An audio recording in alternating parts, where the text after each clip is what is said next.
우리가 가지고 있는 이 믿음의 특성은요, 현재보다는 미래지향적인 특성을 갖고 있습니다. 물론 믿음이라고 할 때 그 믿음은 오늘이라는 현재에 뿌리를 내려야 되는 게 맞아요. 하지만 그 뿌리는 단지 오늘이라는 자리에만 머무는 것이 아니라 미래로, 또 우리가 앞으로 가야 할 그 소망과 기대를 갖게 하는 것이 우리의 믿음일 것입니다. 그래서 믿음을 가진 사람들은 자신이 기대하고 소망하는 일들이 이루어질 때 신납니다. 기대했던 것, 소망했던 것. 그래서 그런 신앙생활이면 행복하죠. 근데 문제는 그런 신앙생활만 있는 게 아니라는 거예요.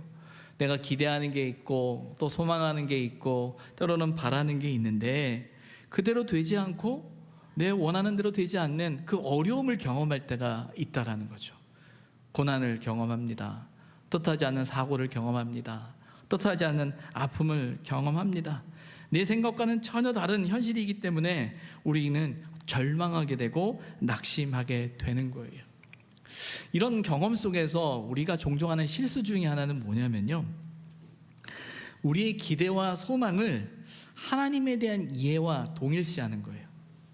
그러니까 말 그대로 내가 원하는 대로, 내가 기대하는 대로, 소망하는 대로 되어지면 하나님이 계신 겁니다. 근데 그렇게 되지 않아요. 문제가 일어나요. 갈등이 일어나요. 아픔이 일어나요. 그러면 우리도 모르는 사이에 정말 하나님이 계신가? 정말 하나님이 계신가? 라는 그런 질문을 하게 되는 게 우리의 모습이죠. 우리는 내 뜻을 이루시는 분이 하나님이다 라는 생각을 갖고 살아가곤 하는데 아닙니다. 저와 여러분의 삶은 하나님의 뜻을 이루어가는 것, 그것이 신앙의 자리죠. 그래서 우리 신앙의 자리 속에서 그 하나님의 뜻을 찾는 이유가 거기에 있습니다. 하나님 원하시는 게 무엇입니까? 하나님의 사랑을 받기 위해 우리가 태어났는데 그 사랑 가운데서 내가 무엇을 하며 살아야 됩니까? 어떻게 하며 살아야 됩니까? 내가 경험하는 이 고난이, 내가 경험하는 이 아픔이, 내가 지금 흘리는 이 눈물이 하나님의 뜻이 어디에 있는 것입니까? 묻는 그런 신앙의 고백이 우리에게 필요한 것이죠. 우리는 종종 우리의 믿음을 이야기할 때 우리의 기대와 우리의 소망의 크기가 믿음의 크기다라는 생각을 갖습니다. 늘 말씀드리지만 이건 아니에요. 진정한 믿음은 우리의 기대와 소망의 크기가 믿음이 아니라 어떤 상황 속에서도 하나님을 신뢰하는, 하나님을 의지하는 것이 믿음이에요. 이 말은 우리의 기대와 형편과 또 우리의 소망과 전혀 다른 길이라 할지라도 하나님과 내 생각과 전혀 반대편에 있는 내 자신을 발견한다 할지라도 그곳에 계시는 하나님을 기억하는 게 믿음이라는 것이죠. 그래서 이 성숙한 신앙의 삶을 살아간다는 건 그 간격을 인정하는 거예요. 그리고 조금씩 하나님을 신뢰함으로 그 간격을 좁혀가는 거죠. 내 생각과 하나님의 생각의 그 간격을 좁혀가고 하나님의 생각 앞에서 내 마음을, 내 생각을, 내 의지를, 내 고집을 내려놓고 하나님의 뜻 앞에 서고자 하는 그 몸부림을 경험하는 그 상황이 우리를 성숙하게 만듭니다. 그런 과정 속에서 고난이라는 걸 경험하는 거예요.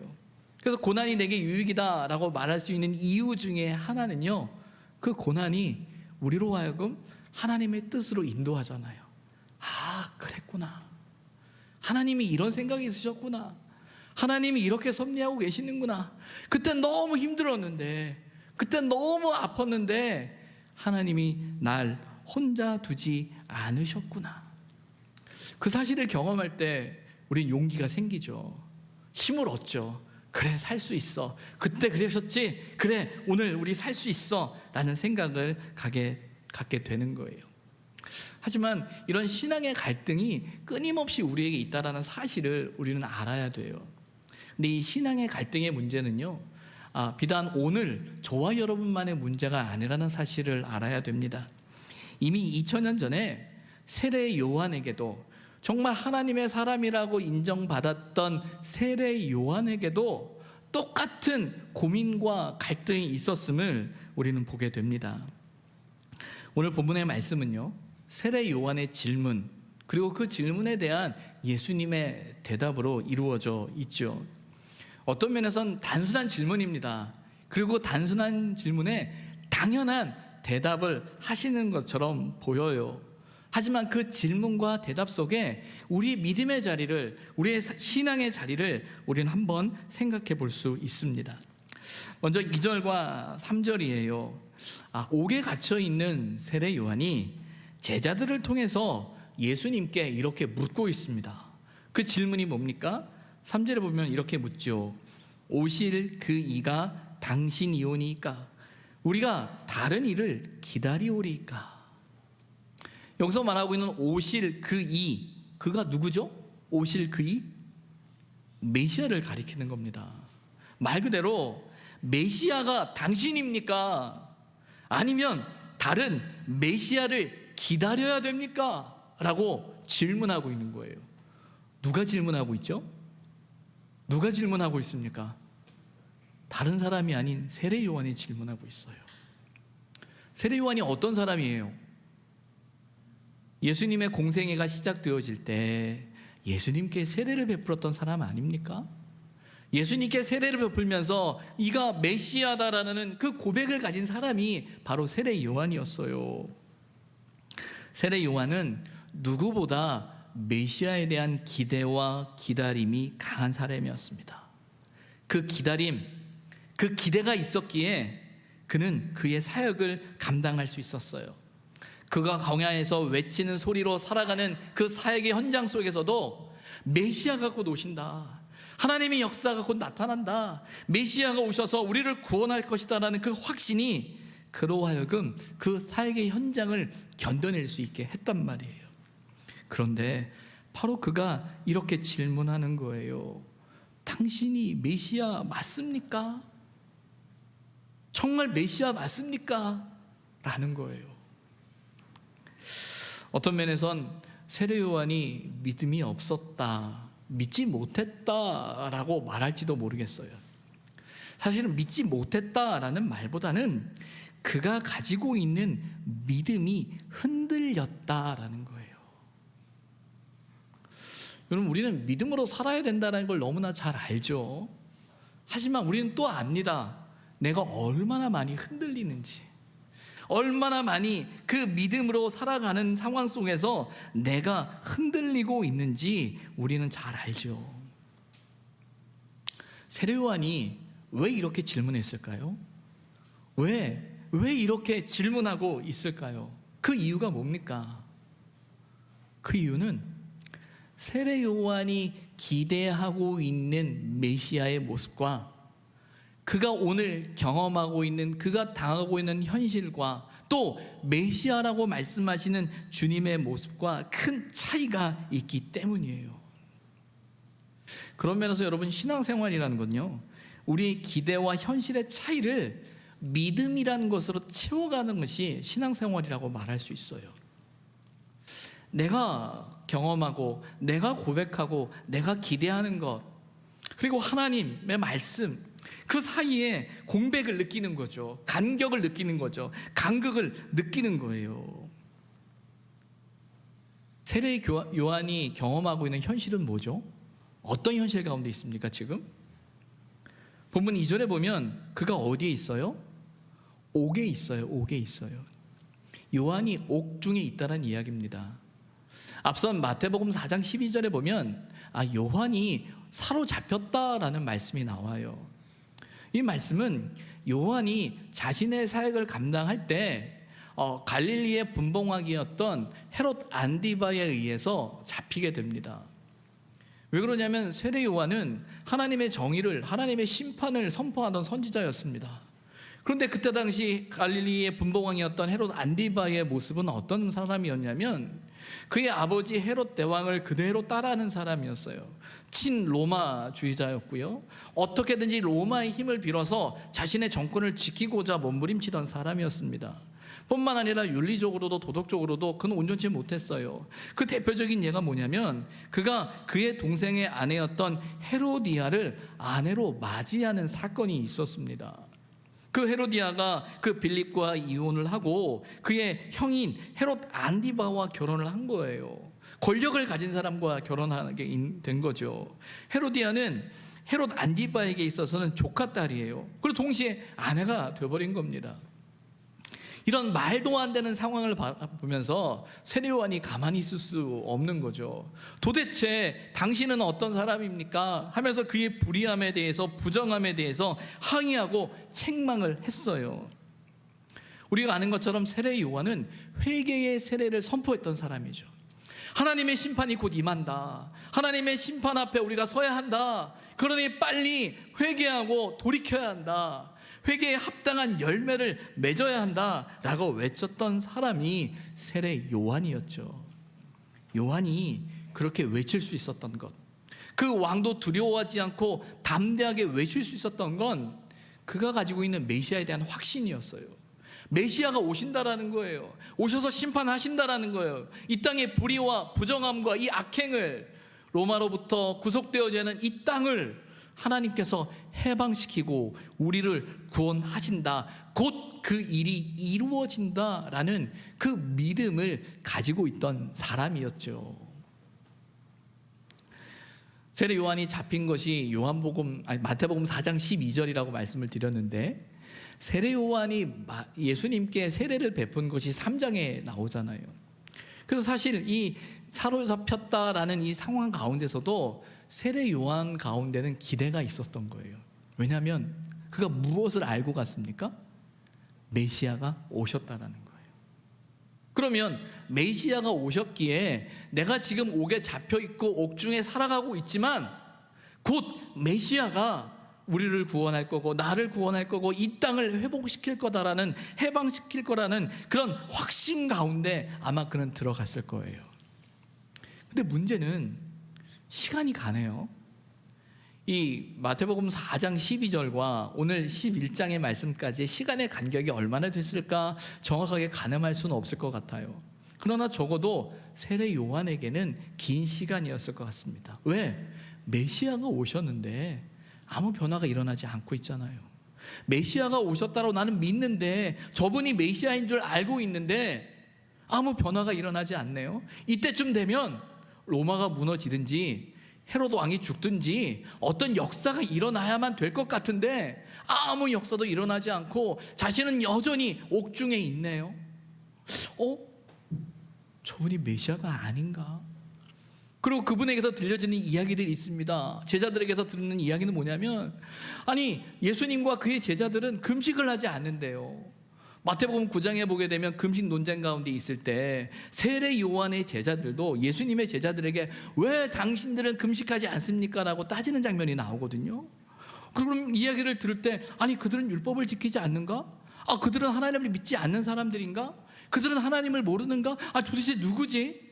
아니 분명히 메시아라고 믿었는데, 메시아라고 확신을 가졌는데 왜 아무 일도 일어나지 않지? 세례 요한은 아마 깊이 고민이 됐던 것 같아요. 그 고민 가운데 그가 묻는 거죠. 당신이 오실 그입니까? 당신이 정말 메시아입니까? 라고 그는 묻고 있는 거예요. 세례 요한의 기대는요, 세례 요한의 믿음은요, 이스라엘의 구원이었고 이스라엘의 해방이었죠. 로마의 무너짐이었습니다.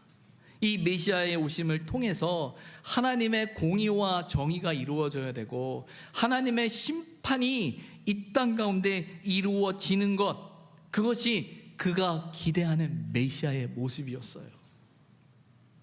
근데 문제는 그런 역사가 일어나지 않고 있다라는 거죠.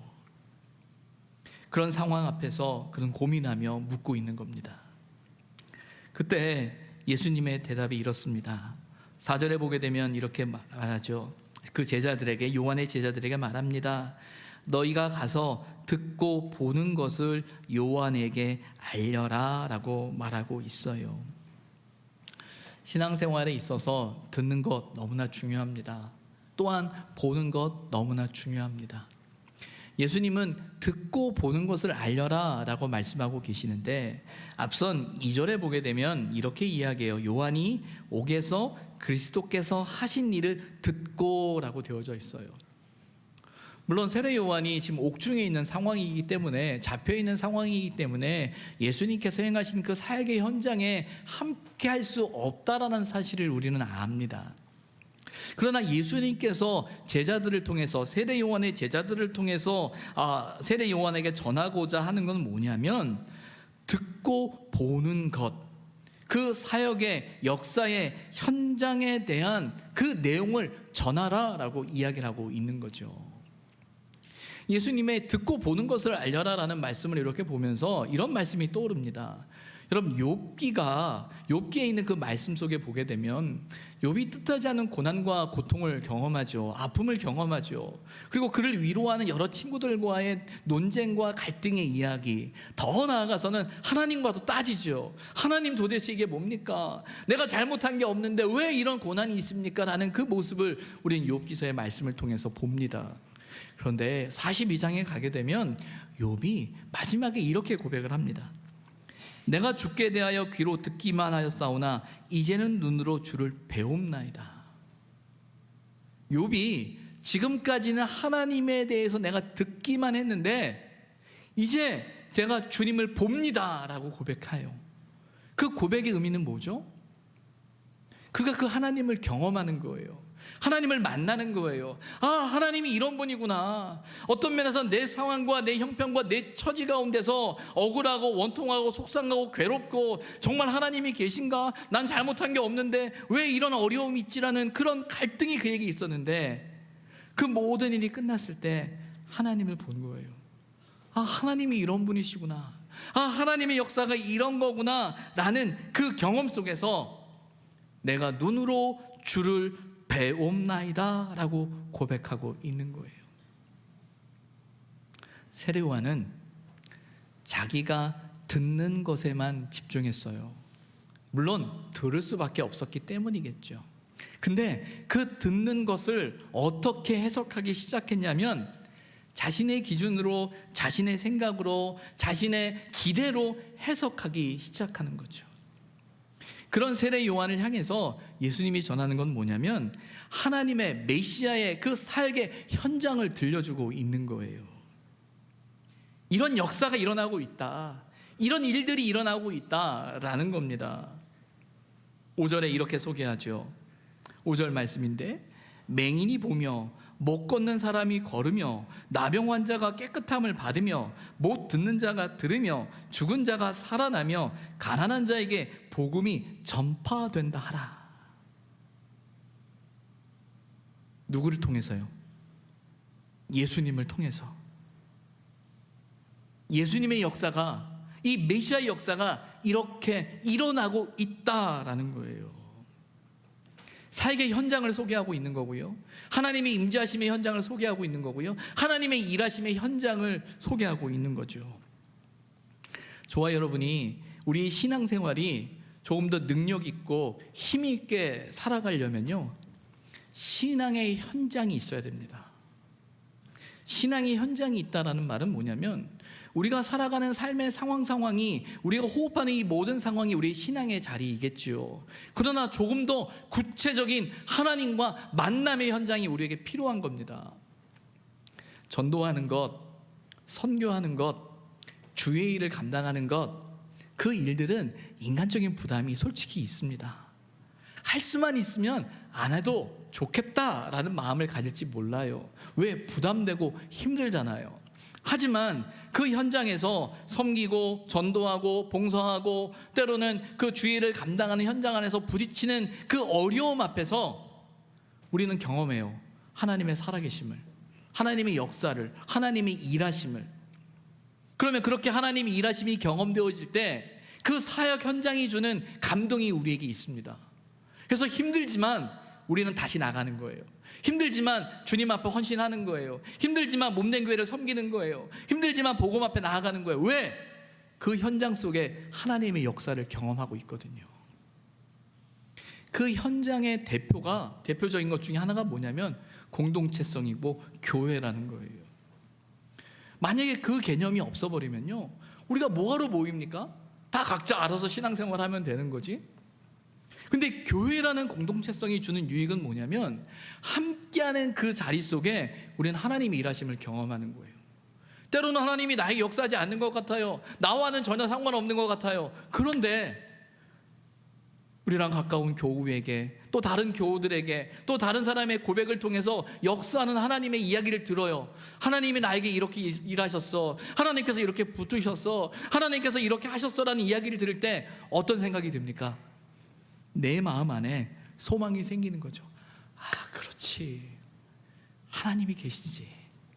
내가 하나님을 잊고 살아가는데, 하나님을 놓치고 살아가는데, 하나님을 잊어버리고 하나님 일하지 않는 것처럼 느껴졌는데 그분을 통해서 느끼는 거예요. 그 사람을 통해서 느끼는 거예요. 공동체를 통해서 느끼는 거예요. 함께 예배하면서 느끼는 거예요. 이야기하면서 느끼는 거예요. 그게 교회예요. 그 현장이 있는 거죠. 예수님께서 행하신 그 현장들은 단지 자신의 능력을 나타내는 현장이 아니었어요. 나 이런 사람이야, 나 이런 능력 있는 사람이야 라는 것을 말하기 위해서 말씀하시는 것이 아니라, 역사하시는 것이 아니라, 그 사건들을 통해서, 이적을 통해서 우리에게 보여주시는 것은 천국의 경험이죠. 우리가 가야 할, 우리가 소망해야 할, 우리가 기대해야 할 하나님의 나라는 어떤 것인가, 그 메시아로서 오신 그리스도를 통해서 우리에게 보여주고 경험하게 했다라는 거예요. 그런 일이, 그런 역사가 일어나고 있다라는 사실을 세례 요한에게 전하라라고 말씀하고 있는 거예요. 여러분 어떠세요? 오늘 저와 여러분의 삶의 자리가 하나님의 역사를 경험하는 자리입니까? 아, 하나님 일하시겠지. 아, 일하시는 거 맞아. 오늘 나한테는 일하지 않아도 일하셔. 물론 그런 믿음으로 살아가는 거 중요합니다. 그러나 소망하는 건 우리의 삶의 현장 속에서 하나님의 일하심이 경험되어지고 고백되어졌으면 좋겠습니다.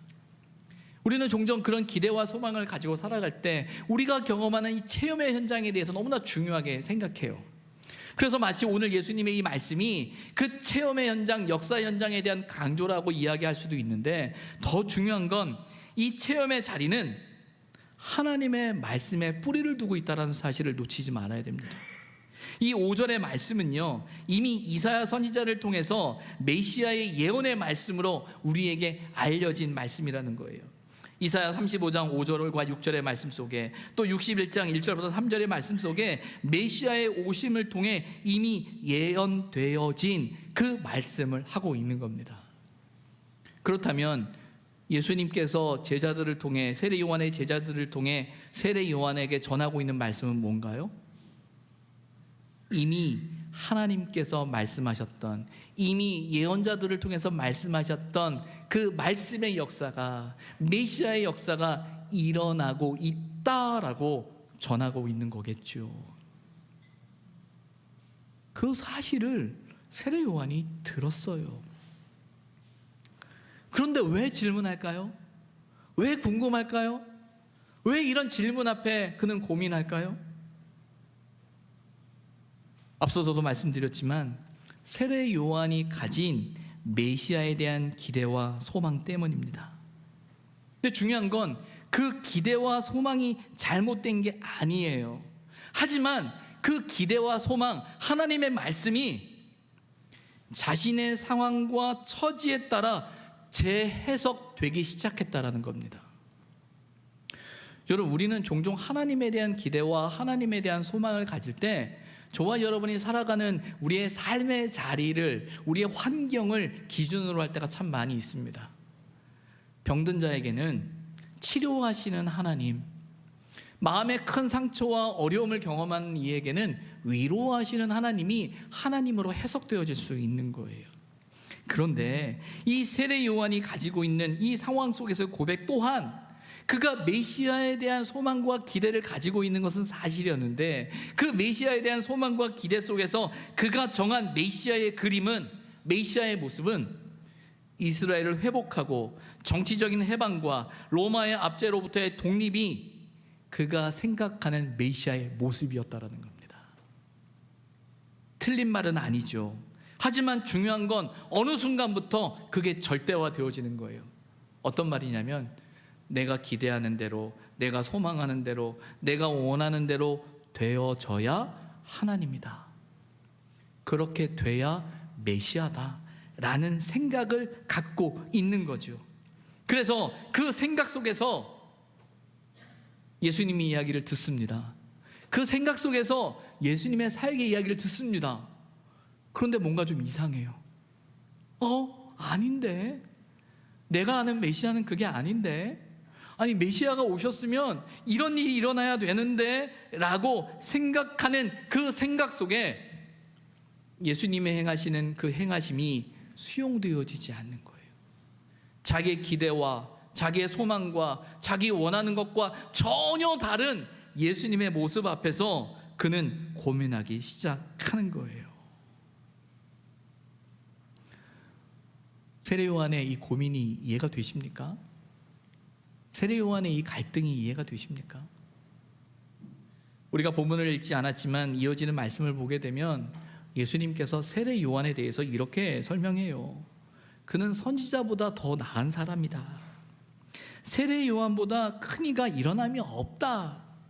그가 오리라 한 엘리야가 바로 이 사람이다 라고 이야기하면서 세례 요한이 가지고 있는 역할과 그의 사역을 너무 귀하게 여기시는 주님의 말씀이 나와요.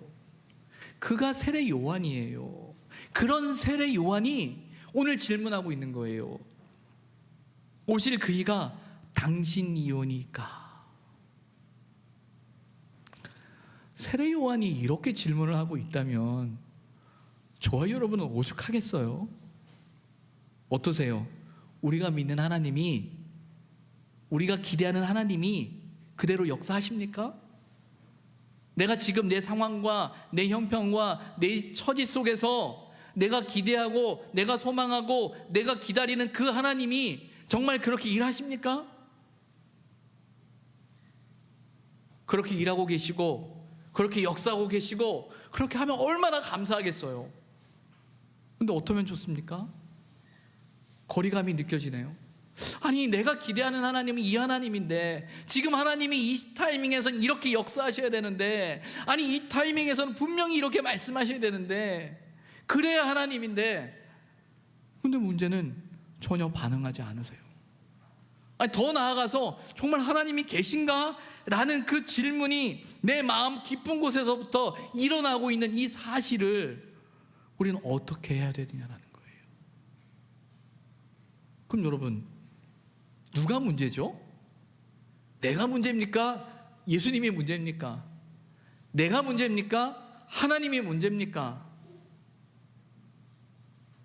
신앙의 자리에 있어서 하나님의 임재를, 하나님의 역사를 경험하고 또 고백하고 또 살아가는 일은 너무나 중요한데, 내가 가진 그 믿음이 자칫 하나님의 역사를, 하나님의 일하심을 제한하게 돼서 그것 때문에 넘어지는 우리의 모습이 있음을 우리는 기억해야 하는 거예요. 이어지는 6절 말씀에 예수님이 이렇게 말하죠. 누구든지 나로 말미암아 실족하지 아니하는 자는 복이 있도다 하시니라. 여기서 실족한다라는 이 표현은요, 걸림돌에, 장애물에 걸려 넘어진다라는 말입니다. 그래서 본문의 말씀을 그냥 직역하면 이거예요. 누구든지 나 때문에 걸려 넘어지지 않는 사람은 복이 있다라는 거예요. 나 때문에 넘어지지 않는 사람은 복이 있다. 내가 장애물이 되지 않는 사람은 복이 있다라는 거예요. 죄송합니다. 제가 우는 게 아니고 눈에 땀이 들어가서 눈이 따가워서 그런 겁니다. 아니 예수님을 믿는 것 때문에 넘어지지 않는, 당연히 넘어지지 말아야죠. 근데 문제는 예수님을 때문에 넘어지는 사람들이 있다라는 거예요. 이해가 되세요? 예수님 때문에 넘어지지 않아야 되는데 예수님 때문에 넘어져요. 왜 넘어집니까? 왜 넘어지죠? 내가 기대하는 예수님이 아니기 때문에 넘어지겠죠. 내가 소망하는 신앙의 모습이 아니기 때문에 넘어지겠죠. 내가 생각하는 그 기대를 이루지 못하기 때문에 넘어지겠죠. 그럼 넘어지지 않는 사람은 어떤 사람이에요?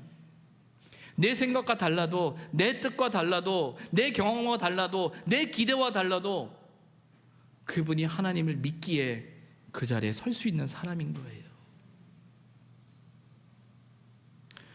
우리는 종종 하나님의 정의라는 것, 하나님의 공의라는 것, 그리고 어떤 내가 옳다라고 생각하는 어떤 그것이 나를 상당히 동기화합니다. 그래서 내가 옳다라는 그 확신이 강하면 강할수록 그 역사가 일어나야 되고 그 심판의 일이 일어나야 된다고 생각합니다.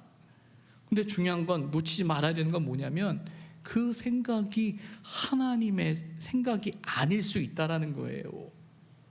내 생각일 수 있다라는 거예요. 내 의지일 수 있다라는 거예요. 내 틀일 수 있다라는 거예요. 내 고집일 수 있다라는 거예요.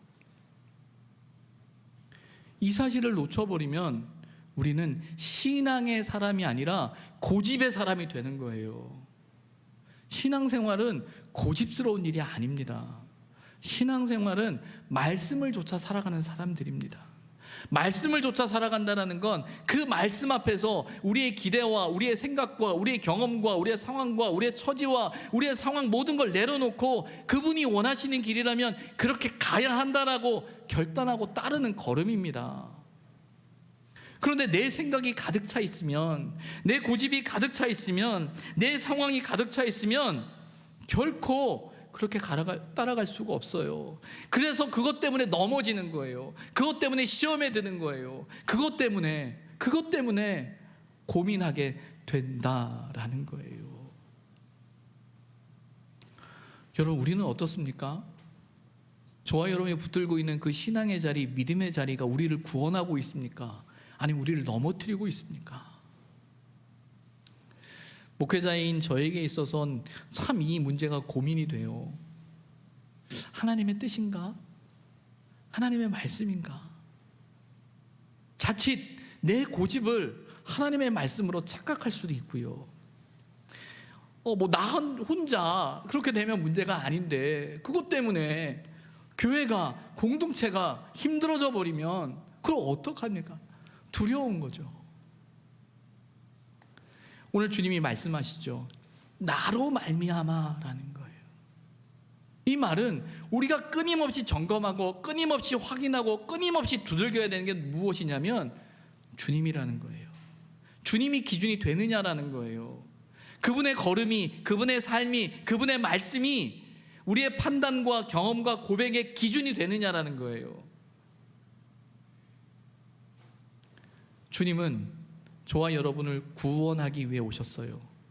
우리를 해방하기 위해 오셨어요. 세례 요한은 그 구원을, 그 해방을 로마로부터의 해방, 헤롯으로부터의 구원이라고 생각했어요. 정치적인 해방과 구원이라고 생각했어요. 그러나 예수님의 구원은, 예수님의 해방은 어디로부터 해방입니까? 죄로부터의 해방이죠. 죄로부터의 구원인 거예요. 우리가 점점 하나님의 뜻보다 우리의 고집에 치우치고 우리의 생각에 치우치는 이유 중에 하나는 뭐냐면 우리가 그 죄에 대한 인식을 놓치기 때문입니다. 하나님 앞에서 우리가 죄인이라는 사실, 죄인이라는 그 인식을 놓치지 않으면, 하나님의 은혜가 아니면 살아갈 수 없는 존재라는 사실을 놓치지 않으면 그 하나님의 말씀 앞에 두렵고 떨릴 수밖에 없어요. 그런데 하나님 앞에 나도 모르는 사이에 내가 의인이라고 생각이 들면 교만해지기 시작하는 겁니다. 특별히 죄에 대한 문제는요, 하나님이 기준이 되는 겁니다. 그런데 우리는 상대화시켜요. 어떻게 상대화시키는 줄 알아요? 내가 저 사람보단 나아, 내가 저 사람보단 정의로워, 내가 저 사람하고는 달라 라는 것이 기준이 되어버려서 나는 괜찮다라는 생각을 갖는 겁니다. 그러다 보니 내가 괜찮으니까 내 기준이, 내 생각이, 내 판단이 맞아라고 생각하겠죠. 그리고 그 생각을 하니 내 생각과 하나님 생각의 차이를 느낄 때 우리는 쉽게 하나님의 생각 앞에 엎드리지 못하는 겁니다. 주님은 말씀하십니다. 나로 말미암아 실족하지 아니하는 자는 복이 있도다.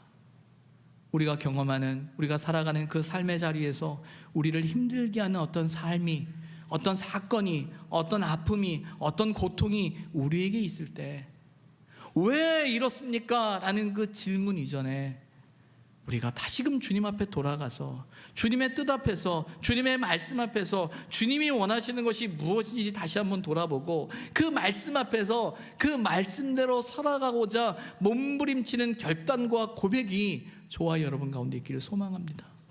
우리의 생각과 다르면 다를수록 더 하나님을 의지할 수 있도록, 더 하나님을 붙들 수 있도록, 더 하나님을 신뢰할 수 있는 저와 여러분이 되기를 소망합니다. 오늘 성경은 그것이 복 있는 사람이다라고 말씀합니다.